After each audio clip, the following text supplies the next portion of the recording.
Hi, it's time for Good Energy, and I'm Dr. Julie. And today is our second day today, but also we're getting back so that we're setting up so that I can present material to you starting every week, each week starting on a Monday rather than week starting on a Tuesday.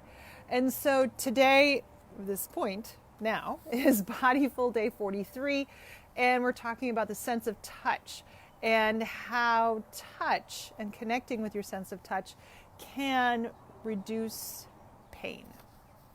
All right, let's start with our basics. We have no props today. Let's start with your basics. Take a deep breath in and release. Take a deep breath in, go from deep in your ribs in the front and back and all the way up into the top of your lungs. Deep breath in.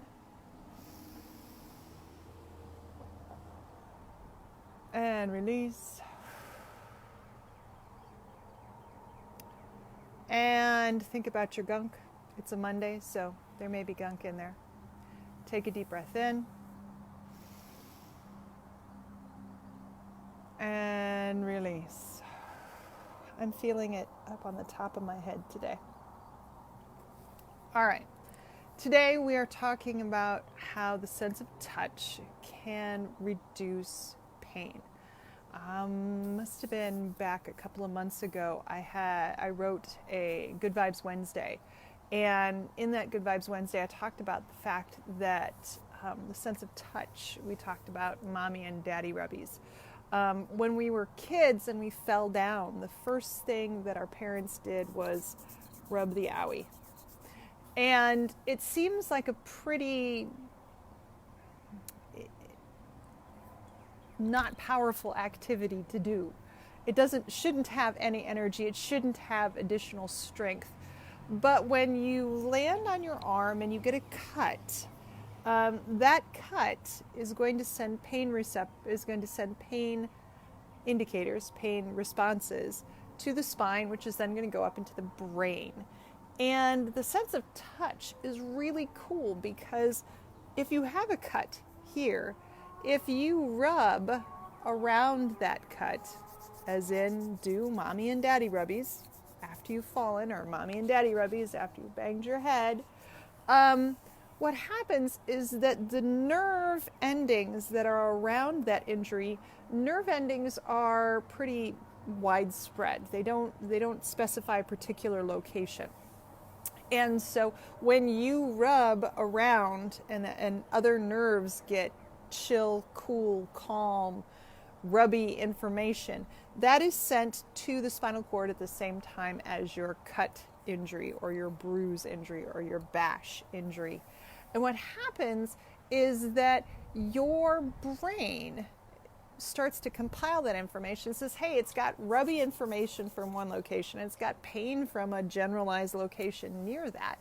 And what it does is it inhibits the pain response. So it's a form of gate theory, a gate hypothesis in terms of pain. Rubbing around an injury site actually does physically reduce the sensation of pain in our brain because of how the nerves are set up. So the next time you get an injury, as dorky as it sounds, the reason that you do this, or the reason that you do this, or the reason that you do this is because the biology of our body, the sensory receptors are set up in a way that actually knock down the sense of pain. So the idea that going to get a massage, going to get a snuggle, going to get a hug, is giving you good energy in and is helping you get out of this mind stuff and into the body is not stuff of, mindfulness crap. It's actually true. It's actually true. The sensory receptors in the skin are sending information about intensity to the brain, and the brain is registering pain, no pain. And the clash between the actual cut or bruise or bash and the rubbies is resulting in a decrease in the sense of pain. So as strange as it sounds, and it doesn't, maybe it is, there are other chemicals that are released when you give a hug.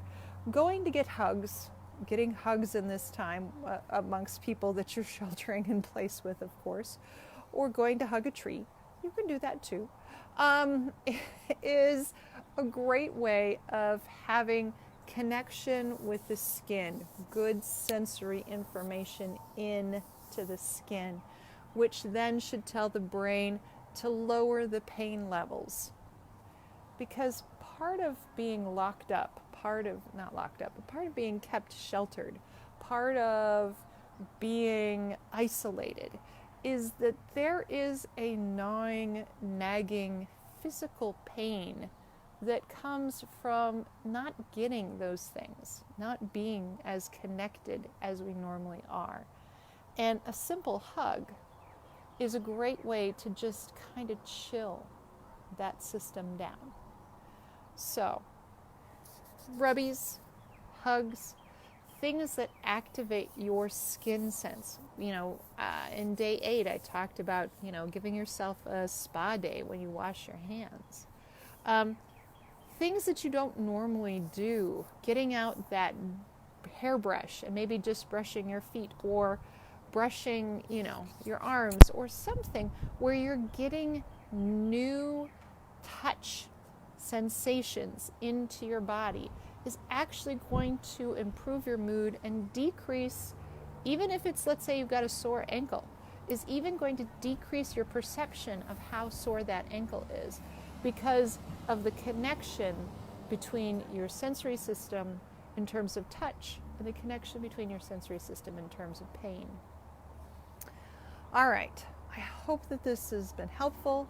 Let's end like we normally do. Take a deep breath in